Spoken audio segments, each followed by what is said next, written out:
दोस्तों, आज के इस तज्ज़िये में हम एक ऐसी एक्शन से भरपूर और रहस्यमयी दुनिया में कदम रखने वाले हैं जहां हर कदम पर खतरा छुपा है।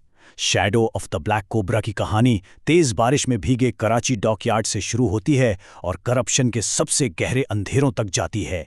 तो चलिए, बिना किसी देरी के इस ग्रिपिंग एक्शन थ्रिलर के एक एक राज को खोलते हैं। कहानी की शुरुआत ही देखिए कितनी जबरदस्त है। हमारा मेन कैरेक्टर आरएस, जो कि एक एक्स स्पेशल फोर्सेस ऑफिसर है, जब उसे ईयरपीस पर कमांड मिलती है कि बैकअप आने में 10 मिनट लगेंगे, तो पता है उसका जवाब क्या होता है? I don't need 10 minutes. मतलब ये कोई आम हीरो वाली वाइब नहीं है। ये एक ऐसे शख्स का अंदाज है जो किसी का इंतजार नहीं करता, वो अकेले ही खतरे से टकराने का हौसला रखता है। पहला हिस्सा द कराची डॉकयार्ड शूटआउट यानी फर्स्ट कॉन्टैक्ट। अब होता क्या है, डॉकयार्ड पर इल्लीगल वेपन्स अनलोड हो रहे हैं। आरएस अकेले ही स्मगलर्स की धुलाई कर रहा होता है।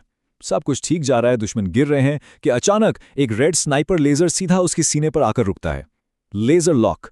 आरएस ऊपर देखता है तो एक मिस्टीरियस स्नाइपर जोया नजर आती है। दोनों के दरमियान एक इंतहाई टेंस स्टैंड ऑफ होता है, लेकिन तभी पुलिस के सायरन्स गूंजने लगते हैं। अफरा तफरी मच जाती है और इस सबके बीच जोया वहां से गायब हो जाती है। आरएस के पास अब सिर्फ एक ही क्लू बचा है, एक शिपिंग कंटेनर पर बड़ा बड़ा लिखा हुआ नाम, ब्लैक कोबरा। और बस ठीक यहीं से ये खतरनाक गेम शुरू होती है।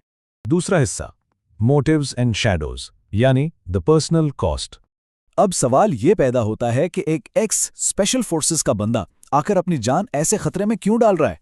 इसका जवाब हमें उसके सेफ हाउस में मिलता है।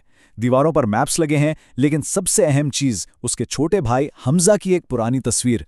हमजा जो एक धमाके की आग में मारा गया था। ये बदले की आग ही है जो आरएस को ड्राइव कर रही है। लेकिन चीजें तब कॉम्प्लिकेट होती हैं जब कमांडर रजा की एक कॉल आती है। वो आरएस को वार्न करते हैं कि भाई मिशन कैंसिल कर दो। क्यों? क्योंकि ब्लैक कोबरा कोई छोटा मोटा स्ट्रीट गैंग नहीं है, ये सिस्टम के अंदर तक फैली हुई एक बीमारी है। कमांडर कहते हैं किसी पर ट्रस्ट मत करना। और यहीं से ये सिर्फ एक आम रिवेंज स्टोरी नहीं रहती, बल्कि सिस्टेमिक करप्शन की एक बहुत बड़ी इन्वेस्टिगेशन बन जाती है। तीसरा हिस्सा the underground club alliance, enemies to allies. कहानी थोड़ी और स्पीड पकड़ती है जब आरएस जवाबात ढूंढते हुए एक अंडरग्राउंड क्लब पहुंचता है। वो अभी एक डीलर से कुछ उगलवाने वाला होता है कि अचानक पैंग, जोया की गोली आकर डीलर के सर में लगती है। यहां इन दोनों का कॉन्ट्रास्ट बड़ा मजेदार है। देखिए, एक तरफ आरएस है, रॉ पावर, बेपनाह गुस्सा, भाई का बदला, और दूसरी तरफ जोया है, कोल्ड ब्लडेड, स्टेल्थी, एक प्रोफेशनल किलर। इन दोनों के दरमियान क्लब में ऐसी खतरनाक फाइट होती है कि बस टेबल्स टूट रही हैं, लोग भाग रहे हैं और आखिर में दोनों एक दूसरे के सर पर गन रखकर खड़े हो जाते हैं। एक परफेक्ट मैक्सिकन स्टैंड ऑफ। मगर इनकी ये दुश्मनी दोस्ती में बदलती कैसे है? अचानक पूरा क्लब एक मैसिव बॉम्ब ब्लास्ट से उड़ जाता है। चारों तरफ आग, धुआं और चीखो पुकार। इस क्योस में आरिस की नजर एक छोटी सी फंसी हुई बच्ची पर पड़ती है।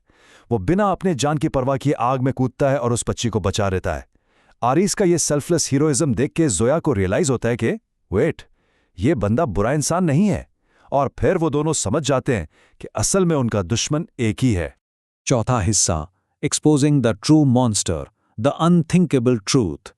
ब्लास्ट के बाद एक अबैंडन्ड वेयरहाउस की खामोशी में जब जोया आरएस के जख्मों की ड्रेसिंग कर रही होती है तो एक बहुत बड़ा राज फाश होता है। जोया बताती है कि ब्लैक कोबरा ने उसकी फैमिली को भी खत्म किया था। और फिर वो निकालती है एक यूएसबी ड्राइव। इस एक छोटी सी ड्राइव में पूरे देश को हिला देने वाली कॉन्स्पिरेसी बंद है। इलीगल वेपन्स की डील्स, पॉलिटिकल मर्डर्स और बड़ी बड़ी करप्शन की वीडियोस। ये सबूत बताते हैं कि ब्लैक कोबरा किसी गली मोहल्ले की सतह पर ऑपरेट नहीं कर रहा, बल्कि पूरे मुल्क की जड़ों को खोखला कर रहा है। और यहीं आता है कहानी का सबसे बड़ा झटका। आरएस पूछता है कि भाई, इस पूरे नेटवर्क का लीडर आखिर है कौन? जोया का जवाब सुनकर रोंगटे खड़े हो जाते हैं। वो कहती है, not a hero, a monster. और वो मॉन्स्टर कोई और नहीं, जनरल सईद है। जी हां, वही जनरल सईद जिसे पूरा मुल्क एक नेशनल हीरो के तौर पर देखता है। वही दरअसल इस ब्लैक कोबरा का असली चेहरा निकला। हैरान की बात है ना? और पांचवा हिस्सा the final base assault, tearing down the system. अब जब असलियत सामने आ गई तो आरिस और जोया फैसला करते हैं कि इस सिस्टम को अभी गिराना होगा। जनरल सईद के हेवीली फोर्टिफाइड मिलिट्री बेस पर इनका अटैक बिल्कुल किसी टैक्टिकल वीडियो गेम जैसा था। नाइट विजन गॉगल्स का इस्तेमाल, साइलेंस्ड वेपन से बिल्कुल खामोशी से गार्ड्स को एलिमिनेट करना, सब कुछ परफेक्ट जा रहा था। लेकिन ऑब्वियसली एक हाई सिक्योरिटी बेस है। अचानक अलार्म बज उठता है, रेड लाइट्स फ्लैश होने लगती हैं और फिर शुरू होता है टोटल केओस। सैकड़ों गार्ड्स के खिलाफ एक massive explosive gun fight. Smoke, bullets और एक्सप्लोजन्स के दरमियान ये दोनों आगे बढ़ते जा रहे हैं। इस पूरी रात की टाइमलाइन जरा चेक करें। रात 10 बजे डॉकयार्ड का शूट आउट हुआ, 1 बजे क्लब का एक्सप्लोजन, 3 बजे उस यूएसबी ड्राइव के एविडेंस का सामने आना, और ठीक सुबह 5 बजे मिलिट्री बेस पर फुल ब्लोन हमला। मतलब सोचिए, सिर्फ चंद घंटों में कहानी कहां से कहां तक एस्केलेट हो गई। एक ही रात में इन्होंने पूरी बाजी पलट दी। अब इतनी अफरा तफरी और लाशों के गिरने के बाद आखिरकार दरवाजा खुलता है और वो सेंट्रल कमांड रूम में दाखिल होते हैं। और वहां क्या देखते हैं? जनरल सईद कुर्सी पर बिल्कुल सुकून से बैठा है, जैसे बाहर कुछ हुआ ही ना हो। जब आरिस गन तान कर कहता है कि गेम ओवर हो गई है, तो जनरल एक बड़ी चिलिंग सी हंसी हंसता है और कहता है, heroes only win in movies. लेकिन जनरल वहां एक ऐसी साइकोलॉजिकल माइंड गेम खेलता है जिसकी किसी को उम्मीद नहीं थी। वो आरिस को बताता है कि देखो, तुम्हारे भाई हमजा को मैंने नहीं मारा, उसे इस करप्ट सिस्टम ने मारा है, क्योंकि हमजा खुद सिस्टम के लिए एक ट्रेटर बन चुका था। और बस ये रिवेलेशन आरिस का दिमाग हिला कर रख देती है। अब सवाल यह पैदा होता है कि क्या वाकई उसका भाई ट्रेटर था, या ये जनरल बस जहनी तौर पर तोड़ने के लिए एक माइंड गेम खेल रहा है। भाई के बारे में सुनकर आरिस अपने होश खो बैठता है और ब्लाइंड रेज में जनरल पर टूट पड़ता है। लेकिन जनरल अनएक्सपेक्टेडली बहुत स्ट्रांग निकलता है।